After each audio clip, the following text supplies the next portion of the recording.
नमस्कार प्रेक्षकांनो, तुम्हा सर्वांना धनत्रयोदशीच्या खूप खूप शुभेच्छा.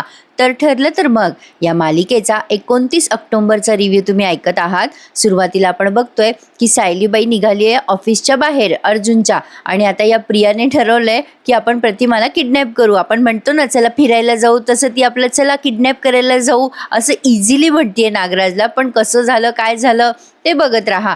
तर सुरुवातीला आपण पाहतोय सायलीला जबरदस्त धक्का बसलाय. म्हणजे ना तिने अर्जुनला विचारलं की का रे बाबा तू असं का बोलला, कशामुळे बोलला, पण आता तिनं तिच्या विचारांचे मांडे आपले बांधायला सुरुवात केली. अर्जुन असा बोलला तसं बोलला आणि यांनी धोका दिला मला, असं झालं तसं झालं. कुठं डोकं चालू लागलेलं आहे सायलीचं. ती बिचारी स्वतःची दिवाळी खराब करू लागली ना आपली सगळ्यांची सुद्धा. आपली तर काही होणार नाही म्हणा, पण ओके, सगळं छान असलं की आणखीन भारी वाटतं आपल्याला, नाही का. असो, तर आता ते सगळ्या विचारांमध्ये ती अर्जुनच्या ऑफिसच्या बाहेर पडली आहे. इकडे चैतन्य अर्जुनला म्हणत असतो, तो आता हा चैतन्य अर्जुनला जरा रियालिटीमध्ये आणतोय. तो म्हणतो चल मी तुझ्या डिसिजनचा रिस्पेक्ट करतो, पण अरे गेल्या वर्षभरापासून तू तुझ्या घरच्यांची फसवणूक करतोय. अरे तुमच्या नात्याची सुरुवात खोट्यापासून झाली आहे आणि तुला आत्ता हे सगळं का वाटतंय अर्जुन म्हणतो अरे बाबा तो गिल्ट आहेच माझ्या मनामध्ये. अरे चैतन्य, पण मला आणखीन आता ते गिल्ट वाढवायचं नाहीये.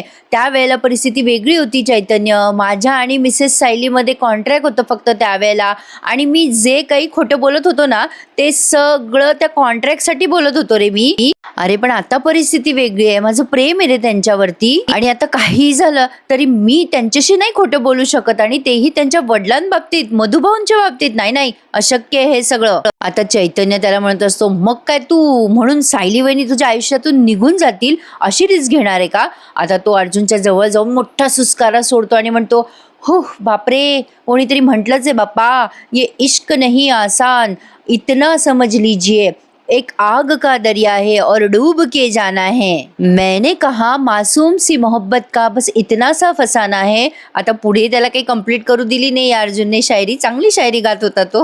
हा त्याच्यावर चिडतो आणि म्हणतो बस कर आता. अरे बाबा, अशी शेरो शायरी केल्यामुळे माझा निर्णय बदलणार नाहीये. उद्या जर का सायलीला कळलं ना मधुभाऊंना सोडवण्यासाठी माझ्याकडे भरपूर पुरावे होते पण मी दाखवले नाही ते कोर्टामध्ये, तर काय होईल. अरे त्या माझ्यावर प्रेम करायचं तर सोड बाबा, पण मला आदर सुद्धा देणार नाहीत त्या. माझ्यामुळे दुःखी होतील रे त्या, हर्ट होतील, आणि मी त्यांच्या चेहऱ्यावर असं दुःख नाही पाहू शकत. आणि मी जर असं केलं ना तर मी स्वतःचा आदर करू शकणार नाही. एक वकील म्हणून, एक माणूस म्हणून ते माझं फेलियर ठरेल चैतन्य. तुला कळत कसं नाहीये रे, आणि मला ते करायचंच नाहीये. आता चैतन्य म्हणतो ठीक आहे बाबा, तुझं म्हणणं अगदी बरोबर आहे, मला सगळं पटतंय.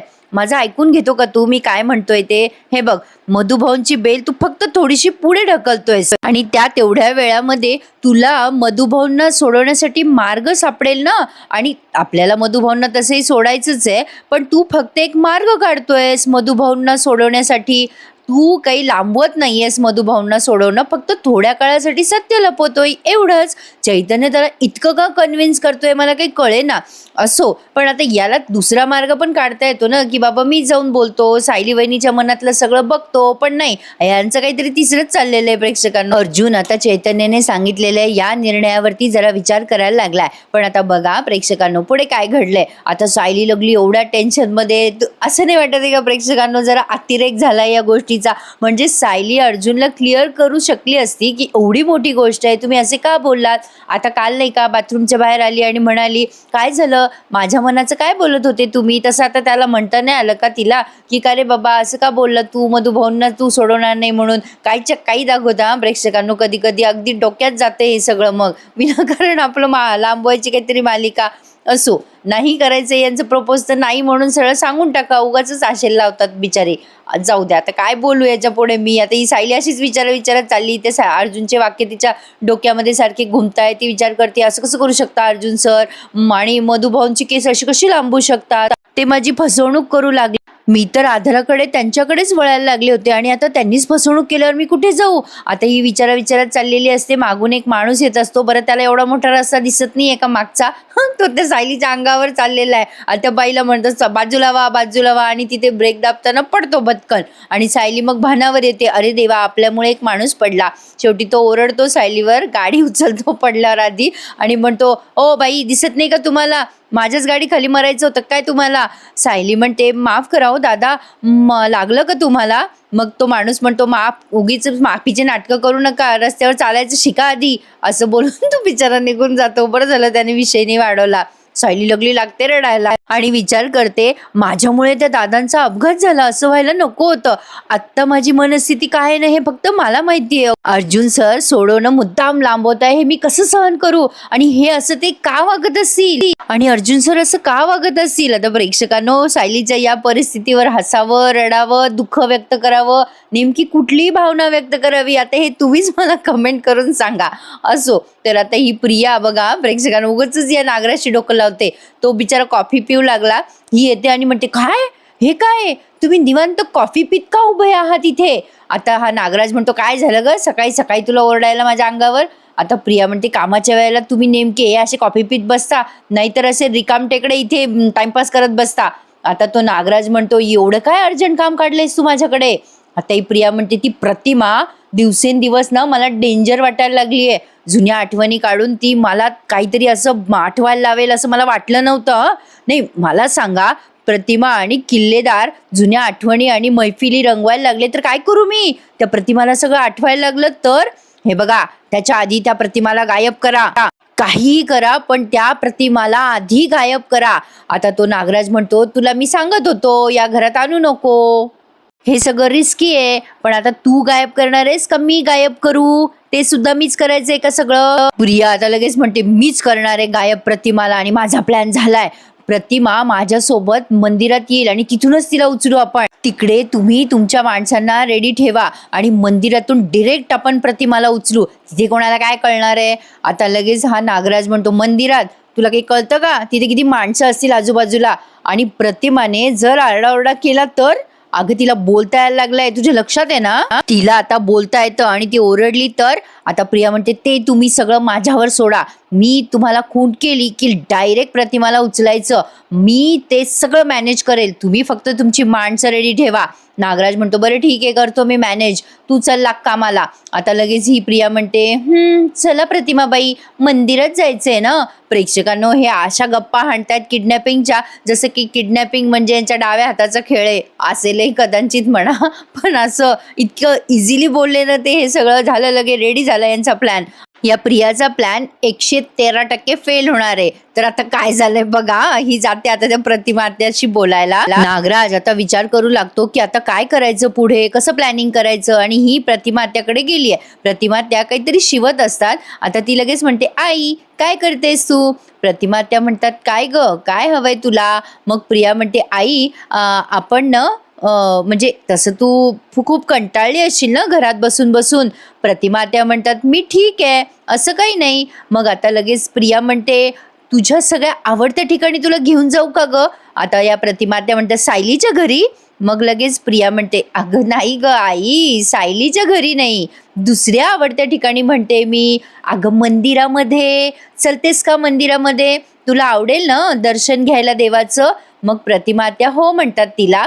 मग प्रिया म्हणते, हां मग मला पण ना आई, मला सुद्धा खूप आवडतं ग मंदिरात जायला, अगदी तुझ्यासारखं, तुझ्यावरच गेले ग मी, चल आपण दोघी जाऊयात. आता प्रतिमा त्या म्हणतात की रविराज ते नाही येणार का? आता लगेच प्रिया म्हणते, बाबा कशाला आई, आपण दोघीच जाऊ ना, ते घरी कधी येणार, मग आपण निघणार, त्यांची वाट पाहणार, किती उशीर होईल आपल्याला, आपण दोघी जाऊ. मग आता प्रतिमा त्या म्हणतात की ते घरातच आहेत, ते येतील ना आपल्या बरोबर, तू सांग त्यांना, मी आवरते तोपर्यंत. आता हिचा पचका होतो बरं का, पण तरी सुद्धा ती आज म्हणजे जिद्दीलाच पेटलेली आहे. काही झालं तरी तिला प्रतिमाला किडनॅपच करायचं आहे. प्रतिमा त्या तिला म्हणतात, तू त्यांना सांग तयार व्हायला, मी हे आवरते तोपर्यंत. आता प्रिया विचार करायला लागते, म्हणजे हो म्हणते ती प्रतिमा त्याला, पण आता ती विचार करते, या प्रतिमाचा मेंदू नको तिथे चालायला लागतो. ह्या प्रतिमामुळे जर तो किल्लेदार आला तर माझा प्लॅन फ्लॉप होईल ना. पण प्रिया आता ठरवते, आज किल्लेदारचा बाप जरी आला ना तरी प्रतिमाला किडनॅप होण्यापासून कोणीच वाचू शकत नाही. म्हणजे आता हिने ठरवलं म्हणजे ठरवलं, फिर ये खुद की भी नाही सुनती. असं काहीतरीच झालंय.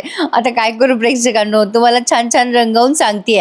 असो, आता पुढे बघताय आपण की सायली पोहोचली जेलजवळ. आता जेलजवळ पोहोचल्यानंतर जे तिचे चालू झालाय डोळ्याचा नळ की विचारूच नका आणि तो काही थांबत नाही त्या मधुभाऊंना भेटल्यावर सुद्धा. प्रतिमा ते इकडे आवरायला घेत आहे आणि ही इकडे जेलमध्ये सायली. आता त्या जेल पुढे जाते आणि अर्जुनला अशी तन करून फोन करते. अर्जुन म्हणतो, हां बोला मिसेस सायली. मग आता ही हिच चालू करते पट्टी, त्याला विचारायला बोलूच देत नाही मध्ये. ती फोनवर म्हणते की हां हॅलो, मी तुम्हाला आधी विचारलं होतं मधुभाऊंना मला भेटायला जायचंय पण तुम्ही नाही म्हणाला होतात. मला मधुभाऊंना आत्ताच्या आत्ता भेटायचंय म्हणून परवानगी मागते मी तुम्हाला. माझे वकील म्हणून मला भेटण्याची परवानगी तुम्ही मिळवून द्याल का? आता ही असंच बोलली आहे बरं का, एकदम फास्ट अशी पटापटा पॉज न घेता. अर्जुन म्हणतो, अरे असं का बोलताय तुम्ही? मला वाटलं होतं की आपण एकत्र जाऊ भेटायला त्यांना, त्यांना बरं वाटलं असतं ना. पण असं अर्जंटली का भेटायचंय तुम्हाला मधुभाऊंना? आता सायली म्हणते, मला आत्ताच्या आत्ता त्यांच्याशी बोलायचंय, मला अस्वस्थ वाटतंय आणि तुम्हाला त्रास होतोय हे मला कळतंय, पण परवानगी मागायसाठी कोणाला फोन करतात हे मला माहिती नाहीये. आता अर्जुन म्हणतो, असं का बोलताय तुम्ही? मला का त्रास होईल? अहो ठीक आहे, मी परवानगी देतोच तुम्हाला, पण मी येतो ना तुमच्यासोबत, आपण दोघं जण भेटूयात. आता सायली म्हणते, काही गरज नाहीये, मी माझ्या वडिलांना एकटीने भेटू शकते, तुम्ही फक्त मला परवानगी मिळवून देणार का एवढं सांगा. मग अर्जुन म्हणतो, मिळेल ना, मी जातो तिथे, मी तुम्हाला फोन करून सांगतो आधी. आता मला सांगा मिसेस सायली, ही लगली कट पण करून टाकते फोन. अरे रे प्रेक्षकांनो, त्याने एवढं सगळं केलं ते गेलं मुसळ केरात. बिचारा अर्जुन, त्याच्यावर दया येते मला आज. आता या अर्जुनला समजेना ना काय चुकलं आपलं. तो आपला हॅलो हॅलो करू लागला, तिकडनं फोन तिने ठेवून दिला. अर्जुनला कळतच नाहीये क्या किया मैंने. आता अर्जुन कन्फ्यूज झालाय. तो चैतन्याला म्हणतो, काय झालं मिसेस सायलींना? अरे चैतन्य, अरे अशा का बोलत होत्या त्या? मला म्हणतो त्या वकिलांची परवानगी लागते, मला परवानगी काढून द्या, एकदम फॉर्मल बोलत होत्या रे त्या. मग आता चैतन्य म्हणतो, अरे तू तिला म्हणाला होतास ना की तुम्ही दोघं जण एकत्र मधुभाऊंना भेटायला जाणार आहोत. तर आता अर्जुन म्हणतो, अरे हो, मला कामामुळे नाही जाता आलं. मग चैतन्य म्हणतो, अरे एक्झॅक्टली, तू तिला आधी आशा दाखवली आणि कामामुळे गेला नाहीस म्हणून ती चिडली असेल. अर्जुन आता म्हणतो, अरे पण आता मी काय करू? चैतन्य म्हणतो, अरे बाबा, आता हे सगळं मलाच सांगावं लागणार आहे का तुला? आता अर्जुन म्हणतो, अरे बाबा पण मला कळेल ना आता काय करू? आता चैतन्य म्हणतो, तू देणार होता ना तिला परमिशन काढून, त्यापेक्षा तू स्वतः तिथे जा आणि तिला सरप्राईज दे, मग बघ सायली वहिनी खुश होतील की नाही. अर्जुन आता विचार करतो, अरे चा, हे मला कसं काय नाही सुचलं. चैतन्य म्हणतो, तू इतका विचार करत असतो ना अर्जुन उगाचच, त्यामुळे तुला हे असं काही सुचत नाही. आता अर्जुन म्हणतो, बरोबर, मी लगेच निघतो. हा, आता बिचारा एवढा खुश झालाय, पटकन बॅग घेतो आणि निघतो. चैतन्य म्हणतो, अरे बाबा इथूनच फोन कर की आधी. अर्जुन म्हणतो, नको रे चैतन्य, मला तिकडे जायला उशीर झाला ना तर मिसेस सायली ओरडतील माझ्यावर आणि त्या थांबायच्या म्हणजे बोलायच्या थांबणार नाही रे, मला ते सहन नाही होणार. चल मी निघतो. आता अर्जुन पटकन बॅग घेतो आणि निघतो. आता चैतन्य विचार करतो, काय करायचंय अर्जुनचं? सायली वहिनीच्या प्रेमामध्ये वेडा झालाय अर्जुन, असं विचार करत बिचारा त्याचं काम पुढे कंटिन्यू करतो. आता इकडे सायली जेलमध्ये बसलेली असते, परवानगीसाठी परमिशन येत असते, तर ती बाहेरच बसलेली आहे. तिथे पण ती रडत असते, काय करू मी अर्जुन सरांचं? त्यांनी मला एवढा मोठी फसवणूक केली आहे अर्जुन सरांनी माझी. आता मधुभाऊंना मी काय सांगू? त्यांनी इतकी मोठी फसवणूक केली आहे आपली, कुठल्या तोंडाने मी मधुभाऊंच्या समोर जाऊ? अरे देवा, कुठे चालली हिची गाडी? आता एवढी रडत असते ती. तिच्या बाजूला बसलेली बाई म्हणते, काय ग पोरी, काय झालं तुला? सायली म्हणते, काही नाही झालं मला. मग आता ते हवालदार येतात आणि सांगतात की चला सायली सुभेदार, तुम्हाला आतमध्ये बोलवलंय.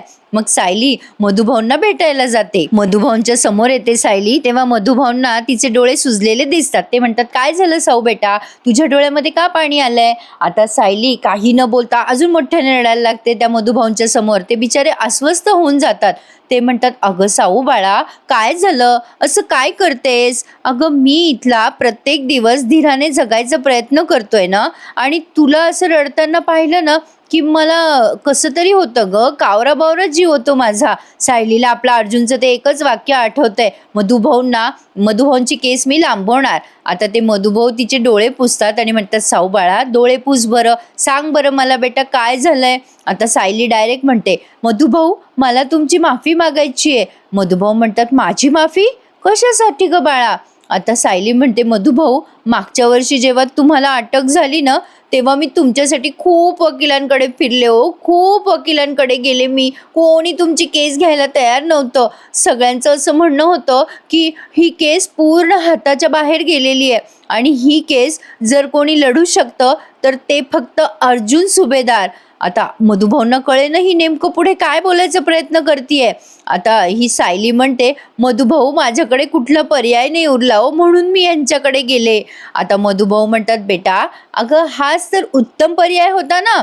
तुझी आणि जावई बापूंची भेट झाली आणि तुझ्या आयुष्याचं सोनं झालं बघ, असं म्हणतात ते आणि वर बघतात आणि हसतात. आता सायलीला समजेना हे कोणाकडे बघतात. मग सायली मागे वळून बघते तर अर्जुन पोहोचला होता. किती इनोसंट आहे ना अर्जुन. अर्जुन सायलीला खुश करण्याचा एकही चान्स सोडत नाही. बिचारा खूपच इनोसंट दाखवलाय. आता अर्जुन मधुभाऊंकडे बघून म्हणतो, मधुभाऊ आयुष्याचं सोनं तर माझं झालेलं आहे. तुम्ही कसे आहात मधुभाऊ? आता मधुभाऊ अर्जुनला म्हणतात, मी बरा आहे. आता सायली अर्जुनकडे बघतच राहते. मग मधुभाऊ म्हणतात, मला वाटलं सायली आज एकटीच आहे की काय. अर्जुन म्हणतो, मधुभाऊ ॲक्च्युली आम्ही एकत्रच येणार होतो. मी प्रॉमिस केले होते हिला, पण तुमच्या मुलीमध्ये संयम कुठे आहे? आत्ताच निघून आली बघा लगेच. आता मधुभाऊ म्हणतात, मला सांगा हिला काय झालं रडायला? ही का रडतीये एवढी? आता अर्जुनला माहितीच नाही ही रडतीये. आता अर्जुन म्हणतो, काय झालं सायली, तू रडतीयेस? का रडतीयेस तू? आता मधुभाऊ म्हणतात, सांग ना सांग, मगाशी काय सांगत होतीस सायली तू? आता तर धीर द्यायला जावई बापू सुद्धा आलेले आहेत स्वतः. बोल ना सायली. आता सायली चुपचाप बसून जाते आणि मनातल्या मनात विचार करते, आता मी तुम्हाला कसं सांगू मधुभाऊ, ज्यांच्यावर तुमचा इतका विश्वास आहे ते तुम्हाला फसवताय आणि आता पुन्हा रडायला लागते. अर्जुनला कळेना ना काय झालं हिला. अर्जुन म्हणतो, काय झालं तुला, का रडतेस तू सायली? पण सायली रडतच असते. आता सायली म्हणते, काही नाही झालं, मला जुन्या आठवणी काढत होते. अगदी मधुभाऊंना अटक झाली ना तेव्हाच्या, म्हणून आलं जरा डोळ्यात पाणी माझ्या. पुन्हा रडते ती. आता अर्जुन म्हणतो, आता विसर जुनं सगळं सायली, आता सगळं लवकरच संपणार आहे. आता तो इतका मनापासून बोलतोय. तो म्हणतो की मी मधुभाऊंना आता लवकरात लवकर सोडवणार आहे. सायली त्याच्याकडे बघतच राहते आणि रागाने बघतीये बरं का ती त्याच्याकडे.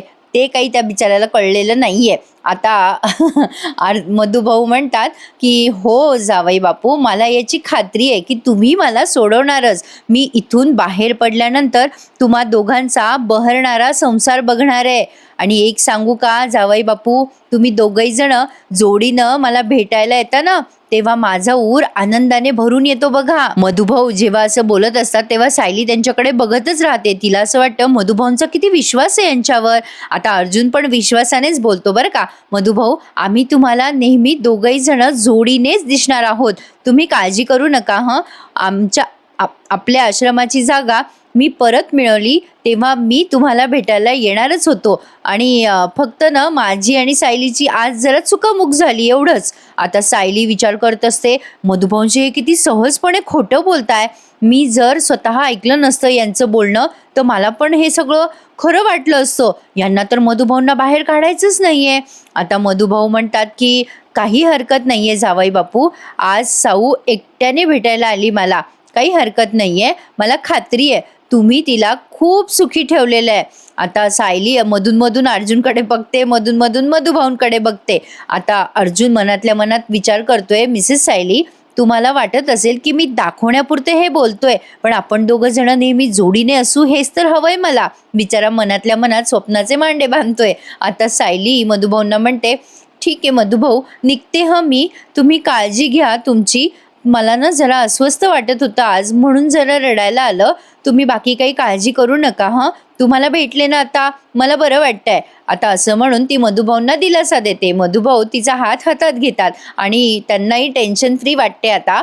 मधुभाऊ म्हणतात, तुम्ही दोघं जण मला पुन्हा भेटायला याल हं, वाट बघतोय तुमच्या दोघांची पण. आता अर्जुन म्हणतो, हो मधुभाऊ निघतो आम्ही. आता तो पुढे काही बोलणार तेवढ्यात सायली लागली याच्या पुढे निघाली सुद्धा. अर्जुनला समजा हिचं काय चाललंय, तो बिचारा इतका कन्फ्यूज आहे. आता मधुभाऊंचा निरोप घेतो तो प्रॉपर पुन्हा एकदा, मधुभाऊ तुमची काळजी घ्या हं, येतो मी. मधुभाऊ आता अर्जुनला निरोप देतात हसऱ्या चेहऱ्याने आणि प्रेक्षकांनो हा हा भाग त्यांनी आज तुर्तास इथे संपवलाय. पण अर्जुन अजूनही कन्फ्युज्ड आहे की सायलीला नेमकं झालंय तरी काय. पण मधुभाऊ बिचारे खुश आहेत. त्यांना असं वाटतंय चला या दोघांचा संसार चांगला फुललाय. पण आता बघा प्रेक्षकांनो, पुढच्या भागात काहीतरी वेगळंच बघायला मिळणार आहे आपल्याला. म्हणजे असं भासवलंय जणू काही सायली घर सोडून निघून गेलीये. पण टेन्शन नका घेऊ, ती जाणार नाही कुठे. आता हा अर्जुन तिला म्हणत असतो, काय झालं तुम्हाला मिसेस सायली, तुम्ही अशा का रिॲक्ट करताय, तुम्ही बोलत का नाही माझ्याशी. डब्बा अजून सायलीच्या हातातच आहे. असो. तर आता अर्जुन घरी गेला डायरेक्ट. त्याला वाटतं ही रिक्षात बसून लागली, पुढे गेली, त्याच्या गाडीत पण नाही बसली.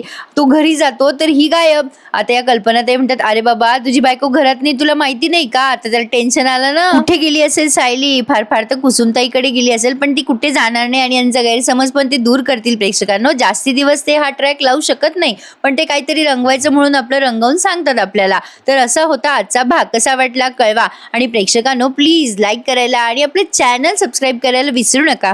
धन्यवाद.